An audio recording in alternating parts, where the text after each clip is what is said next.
Está con nosotros Javier Sandoval, consejero regional del Biobío. ¿Cómo le va, Javier? Buenas noches. Buenas noches, gracias por la invitación. A ver, lo invitamos porque ayer se votó la propuesta de presupuesto en el Consejo Regional. Usted estuvo allí. Prácticamente la votación fue unánime para apoyar la propuesta de 128.000 millones de pesos. Digo prácticamente porque hubo una abstención, que fue la suya. ¿Por qué no apoyó este presupuesto?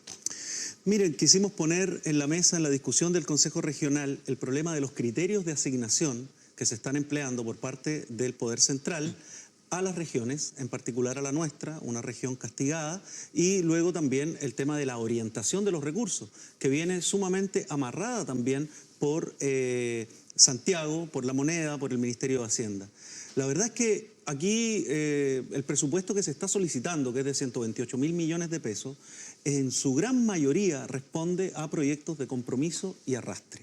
Entonces, lo que queda liberado para nuevos proyectos, que además también tienen que ser presentados con carpetas de proyectos, son 20.000 millones. ¿Qué significa el arrastre? El arrastre son proyectos que ya tienen compromiso, que ya fueron aprobados y que incluso está avanzado el protocolo de ejecución de estos proyectos, pero falta la transferencia de dinero, sea de todo el proyecto o de parte de los proyectos, y en algunos casos son proyectos de muy larga data, ni siquiera de 2 periodos, sino de más. Entonces, son... lo que queda para nuevos proyectos es poco. Es muy poco. Lo que en realidad nosotros vamos a estar en condiciones de distribuir van a ser apenas 20.000 millones, si es que el ministro de Hacienda decide que nosotros nos merecemos los 128.000 millones que estamos solicitando, que por lo demás es bastante bajo. ¿Por qué se abstuvo y no lo rechazó de plano? Porque de alguna manera consideramos que es importante lograr un incremento de los 71.000 míseros millones de pesos que se nos entregaron, humillando a esta región, demostrando la irrelevancia y el abandono que tiene la región del Biobío. ¿Quién tuvo la culpa el de año ese pasado. bajo presupuesto del año pasado? Mire, el bajo presupuesto es responsabilidad del Poder Central. Y en este caso lo mismo. Ahora, uno también tiene, por supuesto, crítica, y las tenemos, con la bajísima defensa que existió de parte del intendente anterior y también de los actores políticos. Jorge Ulloa. Para generar, así es, porque además consideró que era realista y demostrando la irrelevancia de la región y su propia irrelevancia como intendente. Pero un intendente puede tener las mejores intenciones y pelear, por ejemplo, o postular los 128.000 millones que se están solicitando ahora. Pero eso no garantiza que el Estado los vaya a tener en cuenta y que el ministro de Hacienda los vaya a tener en cuenta. Ya sabemos lo que pesan los intendentes. Entonces, basado en esa experiencia, es que nos preguntamos, ¿vamos a pedir 128.000 millones para que nos rebajen a 90? ¿Para que nos rebajen a 95 o incluso levemente sobre 100? ¿Hasta cuándo puede seguir así la región del Biobío simulando una discusión cuando en la práctica estamos rajuñando migajas? ¿Usted cree que era factible pedir un monto superior a los 128.000 millones? Pienso que sí, hay ¿Cuánto? otras voces. Nuestra propuesta fue duplicar los 20.000 millones que se estaban solicitando para nuevos proyectos, que pueda haber otros 20.000 millones en la mesa solicitados para asegurar el piso de 128.000 millones, pero no porque solo eso nos merezcamos. Aún 40.000 millones de libre disposición sigue siendo bajo, considerando, claro, si lo comparamos con la deuda de arrastre que tenemos, por llamarla así, es poco, pero la verdadera deuda de arrastre que tiene el Biobío son los problemas de arrastre, y esos no se van a solucionar, ni siquiera los más urgentes. En general, con entre 40.000. 140 y 150.000 millones, ¿a usted le parecía una cifra pertinente? Perfecto. Por porque ahí se sabe que no van a dar eso que se pide. Claro, va a ser menos. Siempre se entrega menos. No obstante, estamos apoyando y votamos en apoyo de la comisión que tiene la tarea de ir a defender este presupuesto. Este presupuesto hay que asegurarlo en su totalidad. No podemos después empezar a jugar con las rebajas, porque fíjense que algo que se dijo cuando vino la reunión, digamos, donde estuvieron incluso los diputados. No, si esto depende mucho del lobby, de la gestión que pueda hacer los consejeros o los actores políticos que hoy día son gobierno. Pensamos que no. El Frente Amplio creemos que, por un lado, hay que volver a estudiar un algoritmo que verdaderamente dé cuenta de una asignación per cápita de acuerdo a los problemas de las regiones, y no puede ser un 7% lo que administre un futuro gobernador regional que va a ser con toda pompa electo y además con votación popular. Fíjese que tenemos esa preocupación porque vemos que el desarrollo de las nuevas competencias y atribuciones que tengan las autoridades regionales va a depender mucho de lo que las regiones seamos capaces de exigir. Y ahí tenemos que exigir mayores presupuestos y sobre todo mayores atribuciones para administrarlo. Si me permite, nosotros pusimos en la mesa, junto con la cifra de libre disposición, criterios y sobre todo 5 prioridades para poder darle una orientación distinta a los recursos que hoy estamos distribuyendo, porque sinceramente vemos que los recursos que hoy día administra el gobierno regional están puestos en función de una estrategia de desarrollo que en la práctica está insistiendo en un camino equivocado, el camino del extractivismo. El camino de una economía que genera contaminación, que genera pobreza y sufrimiento además para nuestras comunas. Y nuestras 5 prioridades me parece que están a tono con lo que hoy día en la región se está leyendo, se está interpretando como los problemas urgentes a resolver. Tengo algunos ejemplos. Sí. A ver, ¿cuáles son esas prioridades? Por ejemplo, brevemente, las 5. La educación. No tenemos ningún proyecto cofinanciado entre el gobierno regional y el Ceremi de Educación para reparación de infraestructura escolar, para reparaciones de colegios. Fíjese el siguiente dato, un muy breve dato.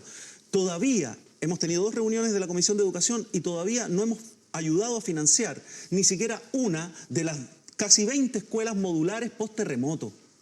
¿Cómo es posible que frente al abandono del Estado con la educación pública, el gobierno regional se cruce de brazos y no contribuya a financiar ni siquiera los colegios modulares post-terremoto a 10 años del terremoto? Entendiendo además que el terremoto y el tsunami fue un caballito de batalla del gobierno de Piñera para decir que éramos súper buenos para responder emergencias y que hoy día, a propósito del tornado, también se agrega que más o menos que la respuesta ante las emergencias que tiene nuestra región es un producto de exportación no tradicional. Así se ha dicho. Ya, la educación debiese ser un foco, es un ejemplo. Sí. No vamos a alcanzar a repasar las 5, pero 2 o 3. Tenemos otro que es la descontaminación y recuperación ambiental. Lo hemos hablado mucho. Y hay un tema... ¿Qué otra área? La otra es una reconversión productiva a través de una reindustrialización de nuevo tipo, no extractivista. Tenemos compromisos presidenciales con Huachipato, no cumplido la ley antidumping. Tenemos compromisos presidenciales con el tercer dique que tampoco han sido cumplidos. Además, se insiste en que en la industria forestal, un proyecto MAPA que genera soterramiento, que genera sequía, que produce catástrofes, que no paga patentes regionales y que más encima está siendo premiado. Decimos lo siguiente, frente a problemas como las inundaciones y la sequía, tenemos que recuperar las redes naturales de drenaje, nuestros cauces de río, nuestros humedales, y eso requiere inversión. No solo cemento, no es solo ducto. A ver, usted habló del peso de los intendentes. Pongámonos en el escenario, que usted no comparte porque cree que acá la mirada de Santiago es muy centralista, pero bueno, si depende del lobby, de la cercanía entre militantes de ciertos partidos, ¿pesa Sergio Yacamán más que Jorge Ulloa? La verdad es que yo no sé el peso específico que pueda tener. Evaluarlo. No tengo ¿Pero es pesimista esa con su información. gestión en torno al presupuesto? ¿O cree que le va a ir mejor que Jorge Ulloa? Espero que nos vaya mejor. Necesitamos que nos vaya mejor. Y lo que necesitamos para que nos vaya mejor es que se asuma de parte del rol que a él le corresponde jugar, que gran parte de los problemas, no todo, pero gran parte de los problemas que arrastra la región del Biobío se deben a las políticas centralistas, que necesitamos recursos para enfrentar ese centralismo. Ya, si él se pone a la cabeza... En la región no se va a poder cambiar eso, pues si tiene que cambiar eso en Santiago, ¿no? Es que eso es un juego, es una dialéctica, donde es muy importante lo que nosotros hagamos. Si nosotros decimos, vamos a empezar a orientar recursos, por ejemplo, a las prioridades que hemos puesto en la mesa, a fortalecer la sociedad civil y la participación de las organizaciones con presupuestos para la participación y no con simulacro, como lo estamos viendo a propósito de la Estrategia Regional de Desarrollo, vamos a tener un respaldo social para pelear estos presupuestos. Estas señales, la verdad es que no han sido suficientes. Yo soy crítico también de la gestión actual, pero espero que seamos las comisiones que se formaron antes, ayer Flor se decía, bueno, acá nos juntamos con parlamentarios, esto no sucedió en el presupuesto anterior. En el presupuesto anterior sucedió después. Eso ya era tarde. Esa es una diferencia correcta, ese punto lo entrego, porque es un avance. Más que un avance, o junto con ser un avance, lo que había que hacer. Es lo mínimo que uno tiene que hacer. Si no estamos discutiendo aquí un proyecto de 200 millones de pesos o los 4 millones de pesos los que postulan las organizaciones vecinales, estamos hablando del 7% del presupuesto regional. ¿Cómo es posible que se nos entregue una carpeta de ese monto un día antes? Esta vez no fue así, pero creo que no basta. No basta con que sepamos lo que quiere el Ejecutivo unos días antes y podamos deliberarlo. Tenemos que discutir la estrategia y tenemos que discutir las verdaderas prioridades que tiene la región. Pongamos, si me permiten, un ejemplo más, que es muy claro.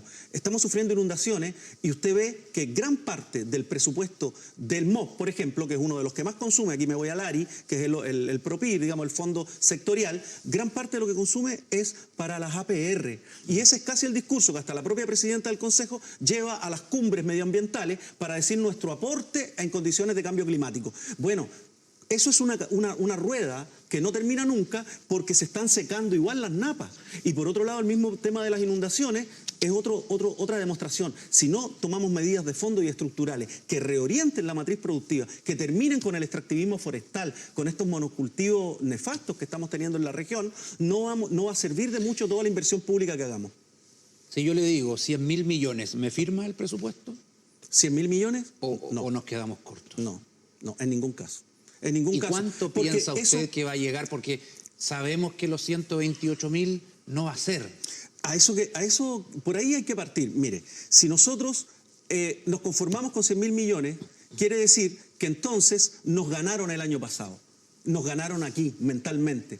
Quiso decir entonces que nos dieron mucho menos de lo razonable para que ahora nosotros nos conformáramos con un leve aumento. Nosotros hablamos de 140.000 millones el año pasado, es verdad que ese fue ñuble, pero también es verdad que la complejidad de los problemas que tiene esta región requieren, y todas, un incremento que vaya mucho más allá. Se está proponiendo, hay actores sociales, políticos, académicos que están proponiendo incrementos, pero insisto en que son muy lentos. Nosotros tenemos que pasar a la ofensiva, exigir más, poner los problemas reales que tenemos y en el caso de este presupuesto yo no me conformo ni con un peso menos de los 128.000 millones que fuimos a pedir. ¿Por qué el resto de los consejeros no se abstuvo ni tampoco rechazó? Bueno, ¿Qué ve usted ahí? Yo creo, sinceramente, pienso que bueno, habría que entrar a preguntarles a ellos, pero por lo pronto el intendente... ¿Hay temor de ir en contra de la corriente? Lo que pasa es que ahí también después están las partidas presupuestarias que cada uno trata de derivar a los municipios. Yo digo, se construyó un acuerdo político el día de ayer, el Frente Amplio no es parte de ese acuerdo.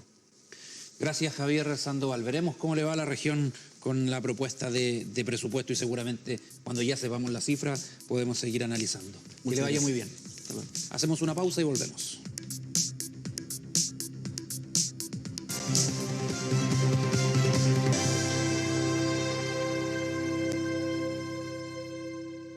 ¡Histórico! ¡Y lo trae!